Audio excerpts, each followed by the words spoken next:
ni uko nguko ikirayi cyacu uyu munsi twahisemo kuza kugitegura. Muri aho nizere ko mumeze neza. Tugiye guteka ibirayi, ariko uburyo ibirayi bigiye gutekwa mu byitondere. Ni ibirayi ushobora guteka ukaba wabijyana mu rugendo, ukaba wabyakiriza umushyitsi, ukaba wabibika igihe kirekire.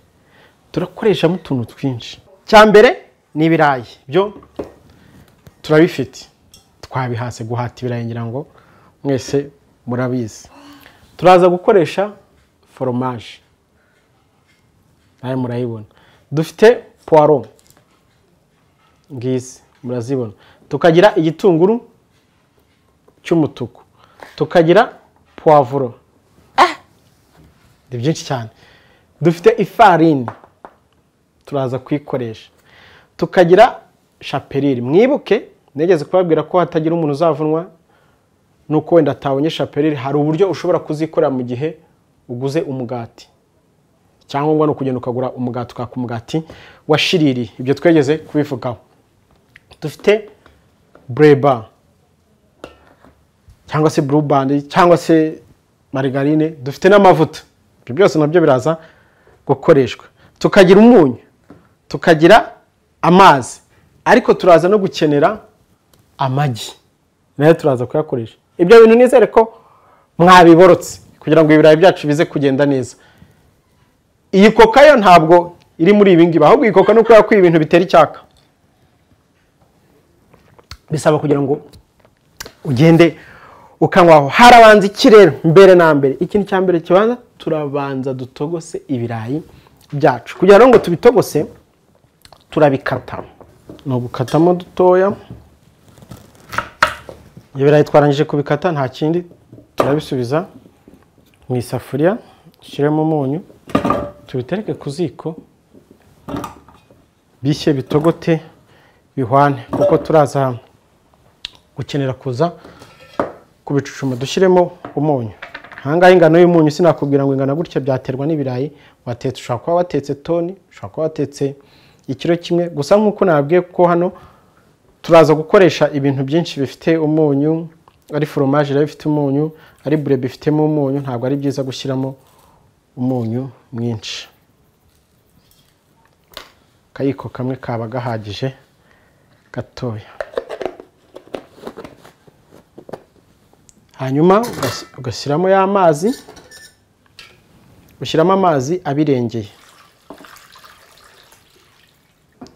ugapfundikira, ugatereka ku ziko, ukanywa kuri ka gakoka mu gihe biri kubira. Ibirayi biri gutogota, bimeze neza, n'umuhumuro natangiye kumva. Ubu rero tugiye noneho gutunganya ifarini. Ntabwo ari ibintu byatanye, ni nkaho tugiye gukora capati z'amazi, ariko ziraza kugendana na biriya birayi. Turashyiramo ifarini, ntabwo ari ngombwa ngo ibe nyinshi rwose, ni nkeya. Nk'uko nabivuze, byaterwa n'ibirayi ushaka gukora uko bingana. Ari ibiri 10 ushaka gukoresha ifarini ikiro, ari toni ushaka gukoresha ifarini ibiro 5. Byaterwa ni ushaka gukora, kuko icyo tuba dushaka twebwe hano ni ukugira ngo tubone iyo capati yacu. Ushobora no kugenda ukaba wanayigura, ariko icyiza twegeze kwereka uburyo bazikora. Ariko izo twabetse ni umusukumano, kandi hano tugiye gukoresha iyo bita ngo ni y'amazi. Twashyizemo ifarini, murayibona. Twegeze kubabwira ko tuza gukoresha amagi. Turakoresha amagi 2.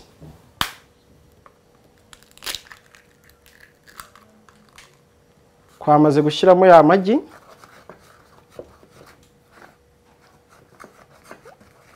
turavanga.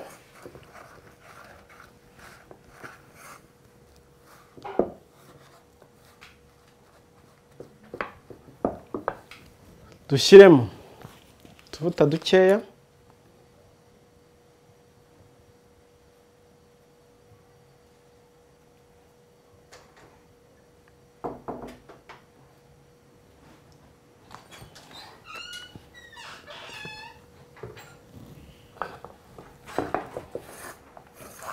tuvange gato. ubona ko byafashe. Hanyuma dushyiremo amazi kugira ngo dukore igikoma. Ibintu bifasha, ariko ugomba gutangira ushyiramo amazi makeya nyaboneka kugira ngo udashiduka wakoze ibintu byinshi cyane.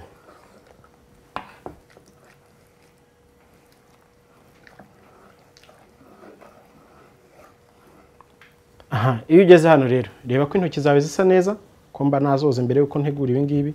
Urakoresha noneho intoki kugira ngo wa mutsima uvange umere neza.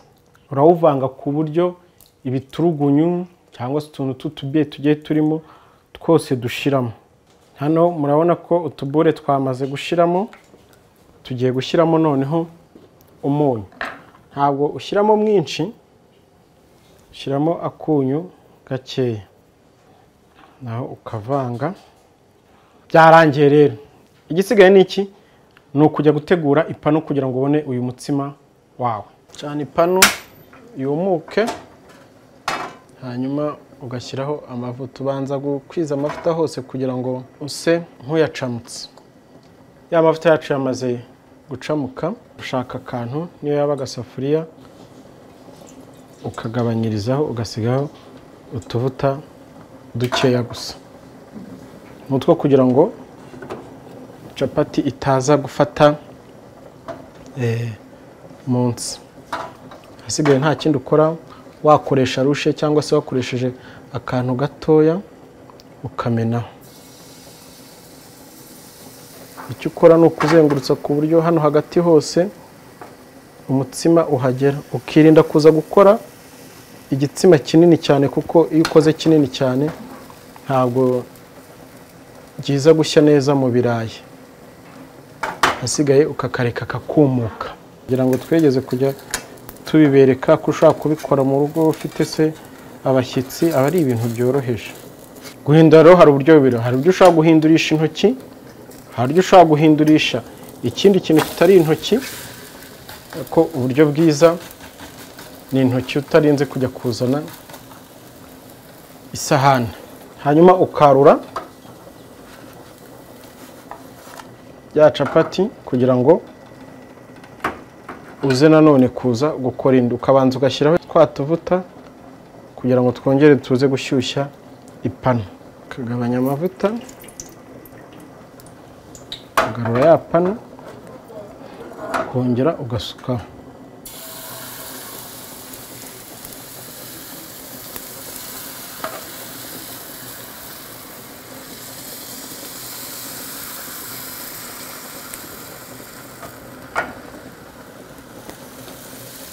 Ni nka kwa kundi nyine ukomeza gukora. Byaba umubare wa capati bitewe n'ibirayi wateguye uko bingana, bitewe se na capati ushaka gukora. Ibyo ngibyo rwose ntibyagutera ikibazo. Ni kwa kundi dukomeza kugenda dukora mu gihe na bya birayi byacu biri gutogota. Za capati zacu zarangiye. Nabwitse ko ari iz'amazi ziza kugendana na bya birayi, ariko ntabwo twari twarangiza. Niyo mpamvu ni panu nabaye nyishyizeho. Reka turebe iki panu igiye gukora. Turongera dushyireho ya mavuta yacu. Mwibuke ko hari ibirungo negeze kubereka. Hari harimo poiro, tugiye kubikaranga.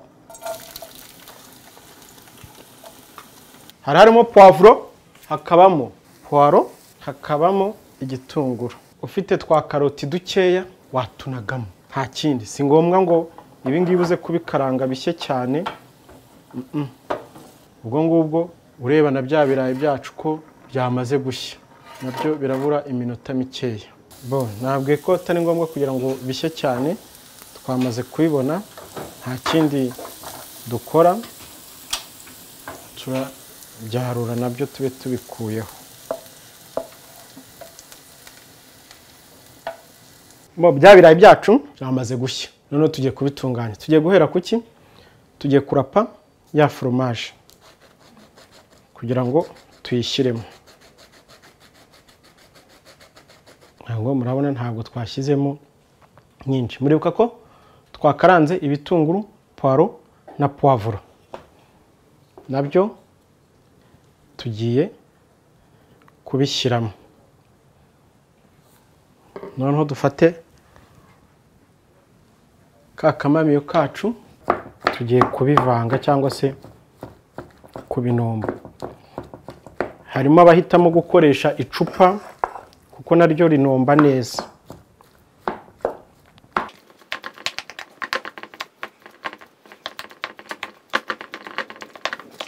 Ugomba kubinomba bikamera nk'ubugari kabisa. Bya birayi byacu byamaze kuboneka. Tugiye gukubita amagi abiri. Uyashyire ku gasahane karambuye. Fata agaplato. Shyiraho ya shapelire yawe. Ubanze uyivungure neza kuko hari igihe haba harimo uduheri tunini. Tugiye gutunganya bya birayi byacu. Fate capati. Koresha ikiyiko. Ushyiremo bya birayi byawe. Si ngombwa gushyiramo byinshi. Gufunga nabyo bigira umwihariko. Kubanza gufunga mu mpande kugira ngo umere nk'ukoze envelope. Ubanza gufunga ku ruhande, ugafunga hano, ukazana n'iyi pariti ya hano, ukarambika. Ugomba kufunga ukamenya ko gifunze neza. Fata ya shapelire yawe, uyishyire handi n'ubundi watunganyirije umutsima. Ni nko gukora n'ubundi capati. Hanyuma urajya ukora iki? Urajya ufata ya capati yawe na cya kirayi, ubishyire muri ya magi impande zombi.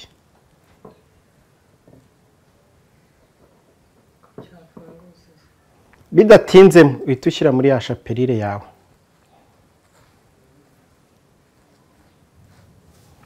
Ushyire ku ipurato kugira ngo uze kuza kugishyira ku ipanu. Twagarutse ku ipanu noneho. Muribuka ko nababwiye ko tuza gukoresha hano bureba. Urashyiraho bureba ikiyiko kimwe. Bureba yacu yamaze gushya. Uragiterura cya kirayi cyawe ukirambikeho.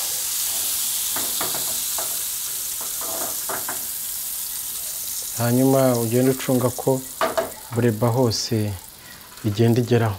Ni iminota mike cyane.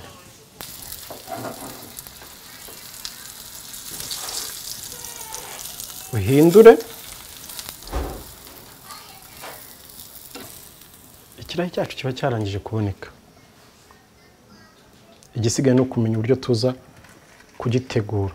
Ugashyiraho ikindi.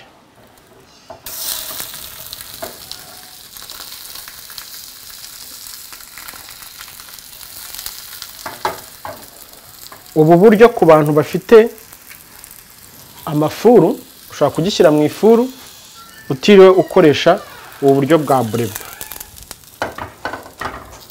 Cya kirayi cyacu rero cyamaze gushya. Ahasigaye ni ukugitegura tukareba niba ijya ku isahane biza kujyana nacyo.